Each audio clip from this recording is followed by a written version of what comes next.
Hello guys, welcome to my YouTube channel.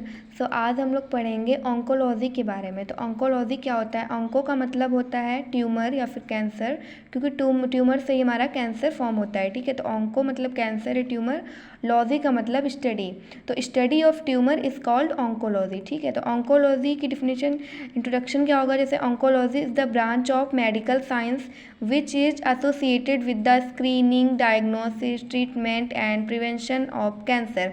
ये क्या होती है? एक ब्रांच होती है मेडिकल साइंस की, जो क्या एसोसिएट करती है, किसके साथ एसोसिएट करती है? स्क्रीनिंग के साथ, डायग्नोसिस करते हैं, इसमें कैंसर का ट्रीटमेंट करते हैं, एंड प्रिवेंशन इन रोकथाम करते हैं कैंसर की। ठीक है, उसकी स्टडी करते हैं।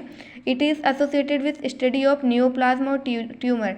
न्यूप्लाज्म क्या होगा? जैसे हमारा सेल होता है तो क्या होगा उसमें, मतलब कि एक न्यू मतलब कि अनकंट्रोल ग्रोथ मतलब हो जाती है उसमें सेल्स में।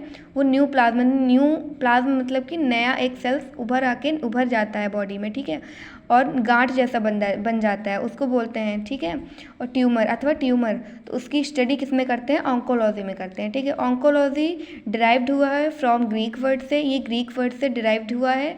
ठीक है, ऑन्कोस, इसमें 2 वर्ड्स आते हैं, ऑन्कोस एंड लोगोस। तो ऑन्कोस का मतलब होता है ट्यूमर एंड लोगोस का मतलब होता है स्टडी। ठीक है, तो इसका पूरा मिला के ऑन्कोलॉजी मीन्स हो जाएगा स्टडी ऑफ ट्यूमर। ठीक है, तो ऑन्कोलॉजी का मतलब है study of tumour, is called oncology. ठीक है, डिफिनेशन क्या होगी कैंसर की? कैंसर को हम क्रैब बोलते हैं। क्रैब जैसे एक मकड़ा टाइप का होता है, वो क्या होता है कि कोई मतलब कि उसका कोई एक डायरेक्शन नहीं होता है चलने का। ठीक है, वो टेढ़ा मेढ़ा होके चलता है।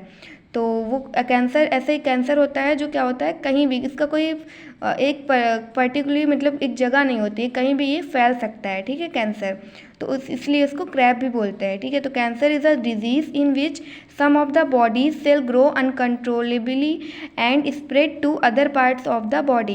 कैंसर क्या होती है? एक ऐसी डिजीज़ होती है in which some body parts, कुछ बॉडी सेल्स जो होते हैं, जिसमें क्या होता है कुछ बॉडी सेल्स होते हैं, वो क्या करते हैं? ग्रो हो जाते हैं अनकंट्रोलेबली, मतलब इनको कंट्रोल नहीं कर सकते हैं। एंड स्प्रेड फैल जाते हैं to other parts of the body. और ये क्या होते हैं? एक पर्टिकुलर बॉडी पार्ट्स में क्या होते हैं? ये उभर आते हैं। ठीक है, उसके बाद ये स्प्रेड होकर के अदर बॉडी पार्ट्स में भी क्या होते हैं? स्प्रेड हो जाते हैं। और ये हमारे 2 प्रकार के होते हैं, benign tumour and malignant tumour. ठीक है, तो बिनाइन ट्यूमर जो होता है वो क्या होता है? बिनाइन ट्यूमर जो होता है नॉन कैंसरस होता है, एंड मैलिग्नेंट ट्यूमर कैंसरस होता है। Benign tumour is a safe non cancerous lump that does not spread to other parts of the body, other parts body parts में फैलता नहीं है। और जो हमारा मैलिग्नेंट होता है वो क्विकली ग्रो करता है और अदर बॉडी पार्ट्स में क्या होता है? स्प्रेड हो जाता है। ओके, थैंक यू, मिलते हैं।